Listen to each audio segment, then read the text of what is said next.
Hey, and welcome to this episode of the podcast. I was going to jump right into it because I have a lot of stuff to talk about, a lot of notes that I did today, and there's a lot of press conferences that's happening around this not E3 week, which E3 usually coalesces with.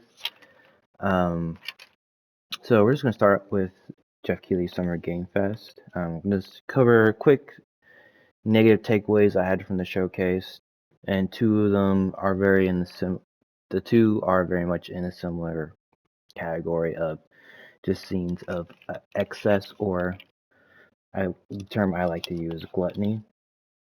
So, and the first one I'm going to talk about is as quick as I can, is the new Call of Duty game, Modern Warfare 2, which is to start out with, it's a weird naming convention that they're doing right now for those games. But besides that, the marketing campaign or video that they had for Summer Game Fest was, let's say, weird, interesting, outdated in some regards. Is a pre-recorded video that they did, shot on a location, shot on like a giant floored billboard that's about maybe like the size of a city block, or maybe a little bit smaller than that, with a spokesperson from Activision coming up and talking about Call of Duty on a giant, the billboard of the new Call of Duty game with other backdrop, you know, marketing materials.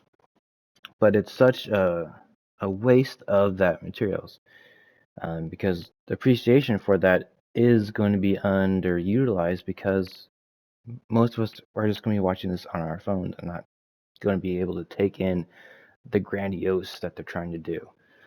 And to move on, because I don't want to dilly-dally on this too much, was the closing of Summer Game Fest. If you haven't watched it yet, there isn't much for that closing, so no real surprises. And ironically, that surprise or the ending was leaked beforehand, which takes away not necessarily from what was shown, but the attitude it was shown with. Because the closing was, for some reason, was called, Naughty Dog coming out there talking about the remake for The Last of Us, which, perfectly fine to have a remake of it, even though it's kind of weird that we already had a remaster of that when it jumped onto the PS4. And then they're also doing title changes to it. It's now going to be called Last of Us Part 1. And the weird thing is that they came out on stage with the attitude of the leak, and that it was taking away from their stage presence, taking away of their voice, because they decided to be on Twitter, decided to take all that in and then have negative discourse from it instead of having a positive communication of what they're excited about their new projects, which for some reason our studio head from Naughty Dog is just more than happy just to talk about what they're working on and not show it. It's plainly okay not to show something when you don't have anything to show, but then again, you still don't really need to talk about it as a closing segment of a giant press conference that all eyes are on you. We talked about multiple projects that they're working on, but then again, they did not show it whatsoever.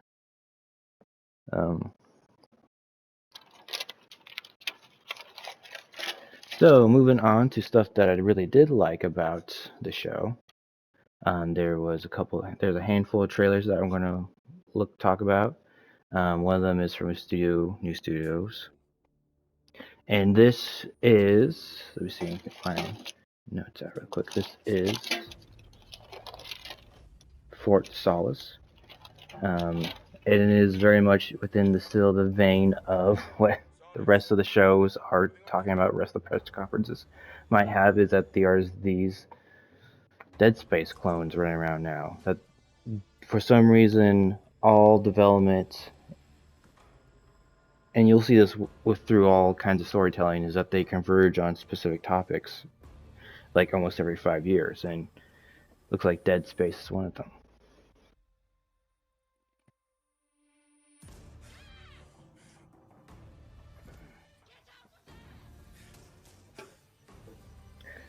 So the reason why I liked this trailer or this presentation is that Fort Solace looks a little bit more, I don't want to say akin to what I enjoy, but akin to what you can actually more tell a narrative story from. And then after the trailer, we had this conversation Jeff did with our beloved voice actors of Troy Baker and the gentleman from Red Dead Redemption 2. But they did go on and had a beautiful conversation about what it is like to work with people on this new project and what the game industry is. I thought this conversation was very nice. Some people might say it's too long in the conversation about this. A little bit, Troy might talk a little too much, but I think everything that they had to say was very much impactful of the game itself and in totality. Um, Back to the game itself, I think even though that we're going to get a lot of these mm, science fiction horror games that take place on another planet in space, even though we're going to continue to get a lot of this and this is the direction that we're going in, this to me feels like a step in a direction that is very not not forward thinking, but precise in what the team wants to tell. They probably have something that they really think that they can sink their teeth in and present to us, and that's something that I got really much out of the trailer. Next, talk about this lovely announcement. A sequel that we've been waiting for a long time is what Jeff's told us. So, the interesting about this trailer, I hope that you did get a chance to watch the presentation, is because the beginning of this is very akin, and I'm pretty sure it's most people are agreement on this, is that they did this on purpose.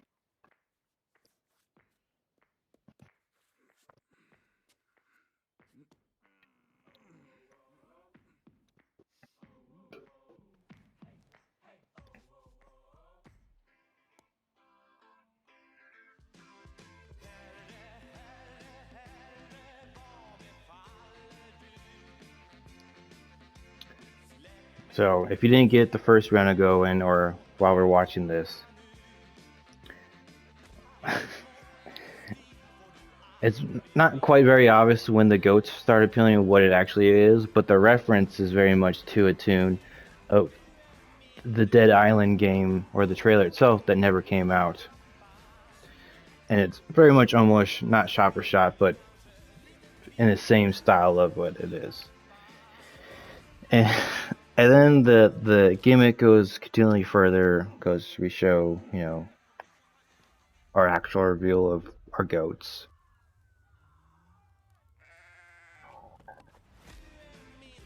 But it's Goat Simulator 3, which I'm not sure if there's a Goat Simulator 2. Anyway, I thought that was a very lovely announcement. Not much else to say about that. And then we also get more stage presence for Teenage Mutant Ninja Turtles, Shredder's Revenge. It's very nice to see this again, and that we get another character reveal. We get that Casey Jones is a part of the game, which is, I hope it was, I don't know, to me it's very obvious that you're going to play as Casey Jones, but it'd be very disappointing he wasn't in the game.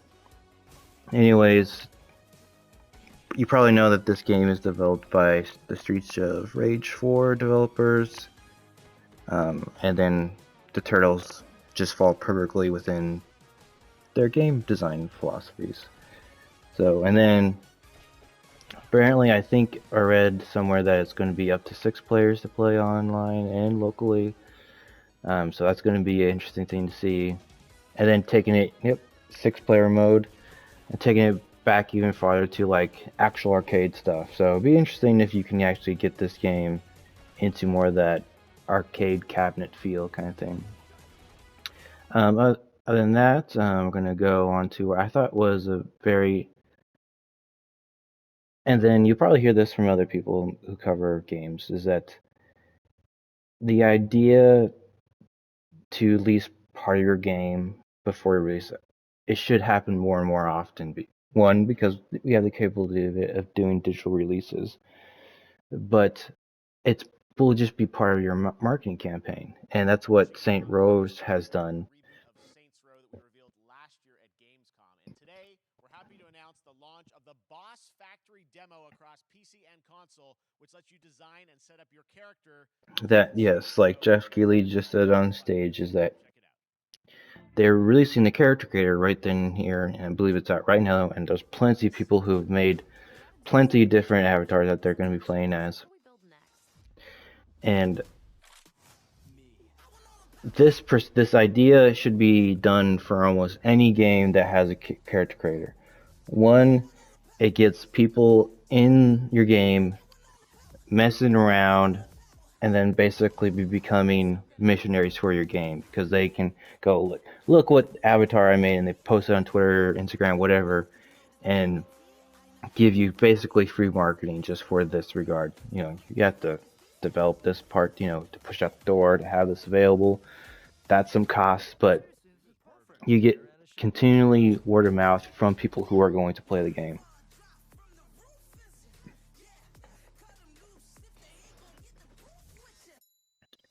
So, and then the other reason is that we spend so much time in our character creators that we just need time just to go out and play the game right then and there when we get it. So having your character pre-made and ready to go and ready to play is very useful for any of us as the player.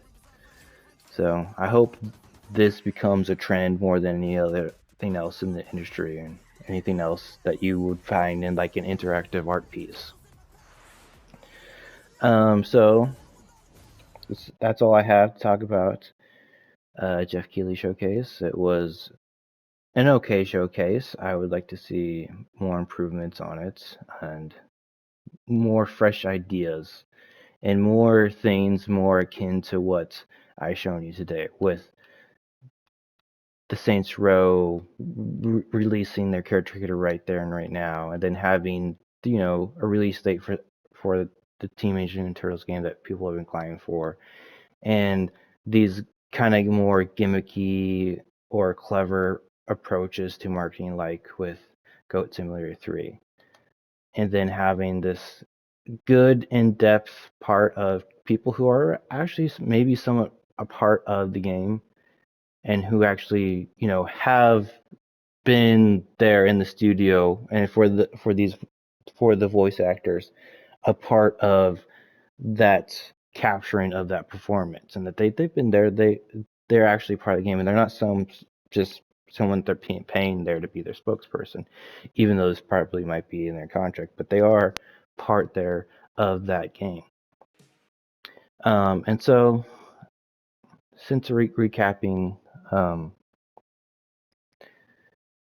Summer Game Fest, let's jump back. We're going to talk about Devolver had their own press conference and then sort of deliver and run. This is a video trailer from the run stuff. That was an interesting thing that they did, but looks like Doom is coming to the Nintendo Switch. I always like in Switch trailers where they actually show the Switch. You're like, I know that this is the Switch game, so that's always cool to see. And then after Summer Game Fest, the day continued with other supported showcases, and one of them was Day of the Devs. I'm going to talk about this game briefly. It's been shown before, and it's a game that I think is going to be really cool, and a game that I hope that you think is going to be very interesting. It's called Amawell. And I do like how Day of the Devs does their presentation. They have, a good intro from somebody typically, then they have a good trailer with some dev, talk over, like, here's some of the thoughts of this, here's some of the ideas that we're doing. And I really liked what he said about this game. Even though it's more of a pixel art game, So it's going to be more pixelated, not as detailed as some games. And surprisingly, he's making it more of like a next gen, or what we are actually in the current gen. But he talked about how it is going to be using uh, all the perspective of 4K, even though it's that, like I said, it's going to be pixel arted. But because there's so many pixels that he's going to be able to work with, there's so much more that you can push with pixel art in that regard. And that I like him. I like the dev saying, "Hey, why make why make a pixel art game right now when you could, do other stuff with it? How can you push the medium?" And he really felt like you could do that by the fact that you have more pixels, you can have more interactions and stuff. And I really hope that comes across in the game, and I really hope people understand that when the game comes out. Um, After that, we had the Devolver Digital Showcase. Not gonna go much into detail on their showcase because they do dip in more of a crude humor thing, and it's more of like a student film project because their presentators, I believe, are very much a part of Devolver, but they are much more trying to put on a character performance. And so each year they do some other niche, and you probably can go out and watch it if you want to. But I'm going to highlight one video from it. Um, I am surprised that people are not more just like blown away by this trailer, because the concept and then the presentation of this trailer is so akin to our generation of people who are playing games right now. Jot roamed the land in search of adventure, battling beasts, helping the helpless. So you can see that the presentation of the game is like, we go into this room, we sit down, and then this character comes alive. But then we have this moment in the trailer which just pivots, and it pivots really hard to a 3D space instead of being just in a 2D space. So this game, the Plucky Squire, I think is a clever name, but then it continues to show this duality between, they're going to go back from 2D to 3D in this aspect.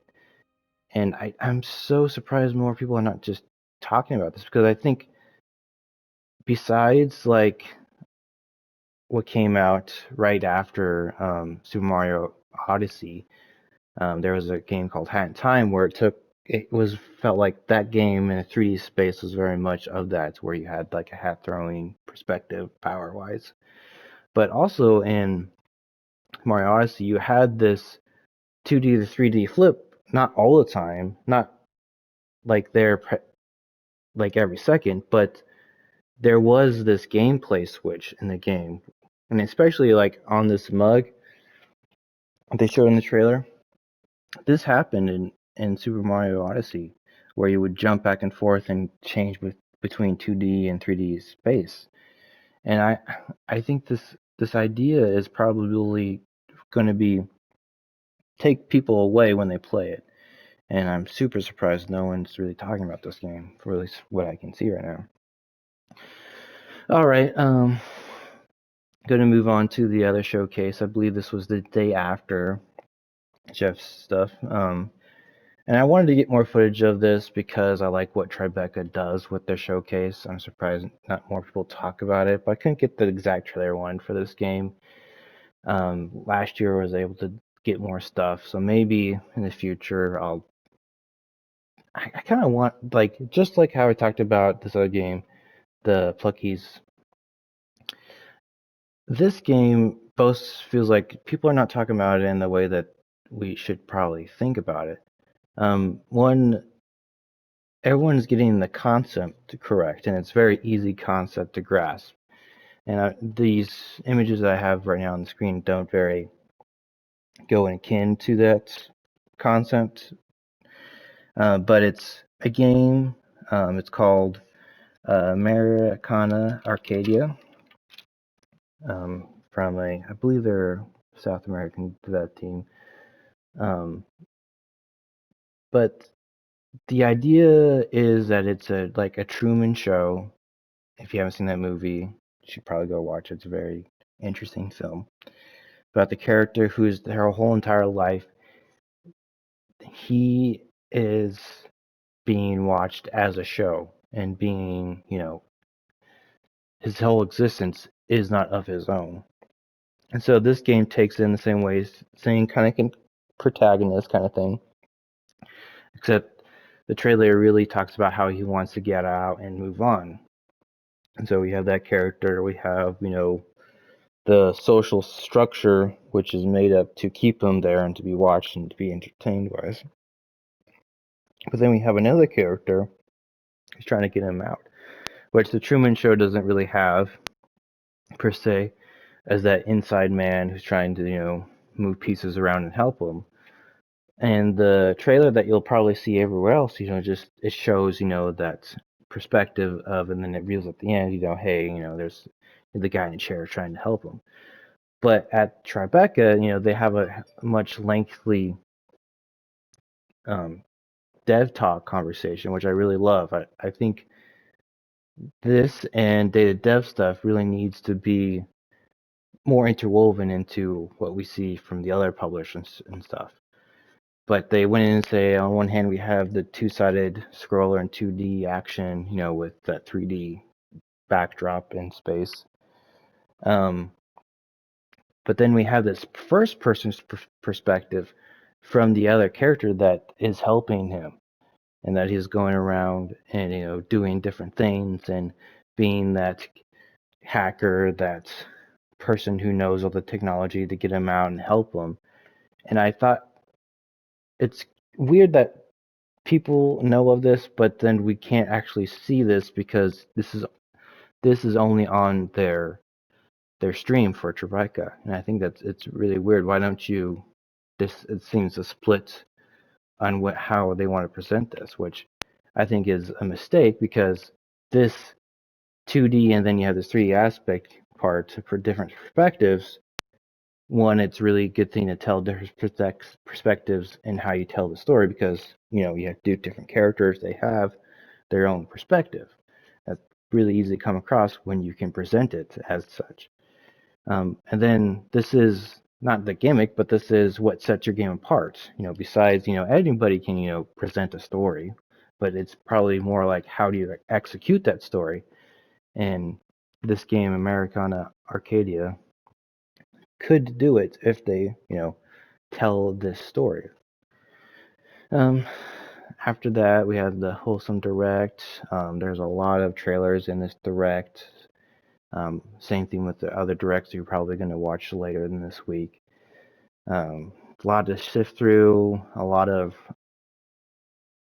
buzzwords in this Direct. Let's put it at that. But I did find a lot of trailers that I did like. One of them is this trailer for Chicken Journey, which concept-wise, like, do I want to play that?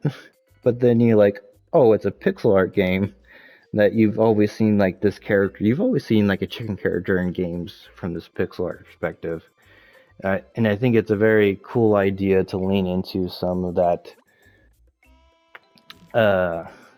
It's not really. It's like bias nostalgia for this idea.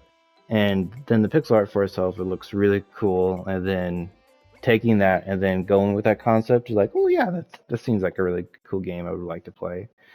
Another game I saw during this was Frog's Tale. This trailer is a very nice trailer. Got this cool overworld, kind of some of the perspective you don't usually get right 100% time when you do 2D space-wise. And you're like, it's like, I'm not sure if I really, want to play that sometimes because you get this weird perspective.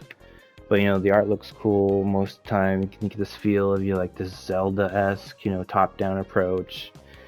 And then you get these different, power-ups and, just get different gameplay stuff perspective-wise. And then the trailer pivots, and then you're like, okay, this is a different kind of game. Instead of just going this hack and slash thing, you have this more of this turn-based combat idea, which I think is like fantastic. It's a great idea.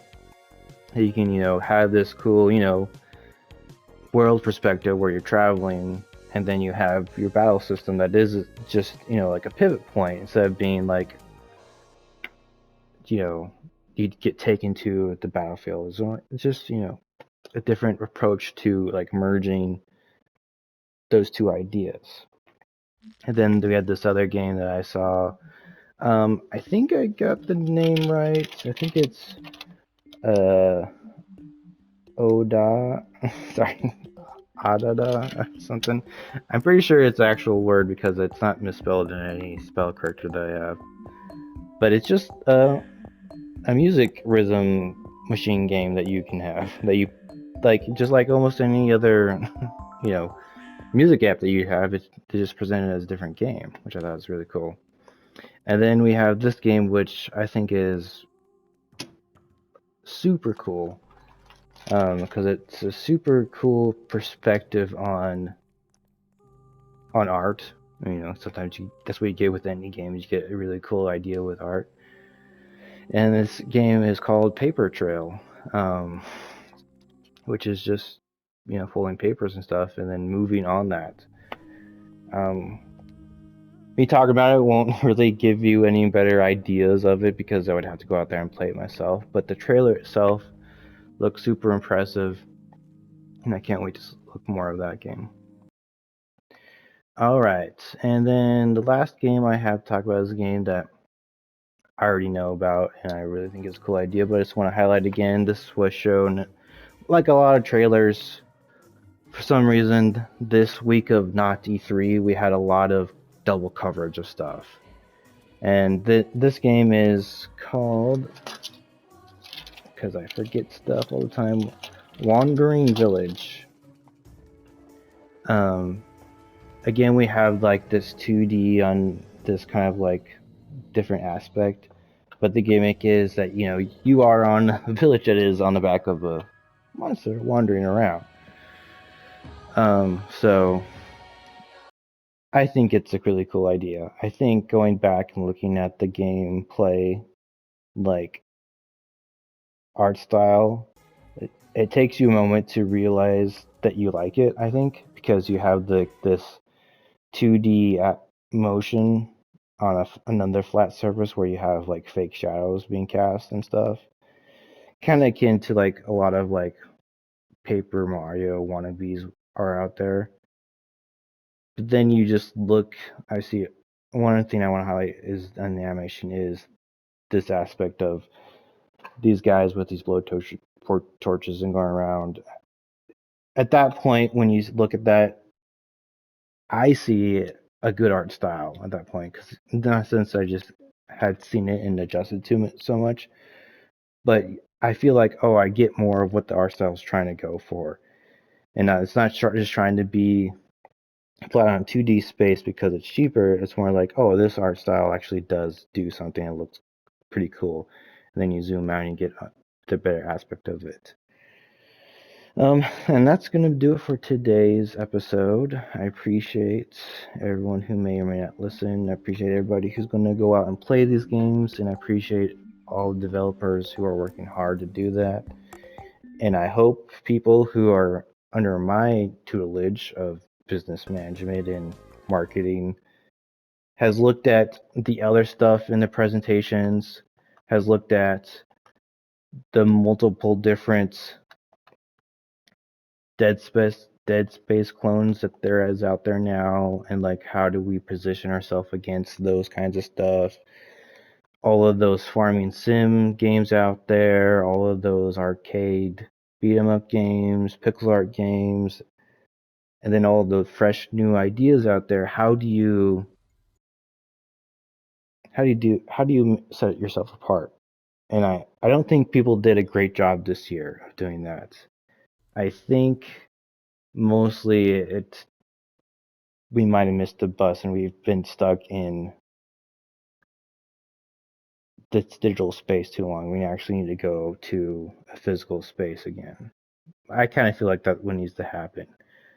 And that maybe people who are out there getting a hands-on perspective, the most lucky few, maybe they can come back and tell us, which games are worth playing and how we can actually tell those stories.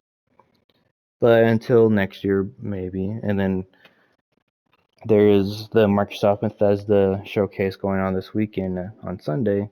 Maybe we'll get a better perspective of where the industry's at. But right now, I have a kind of a big question mark, but I kind of want to know what other people out there are thinking about. So I think I'll do some more reading, and then maybe next week we'll talk a little bit more.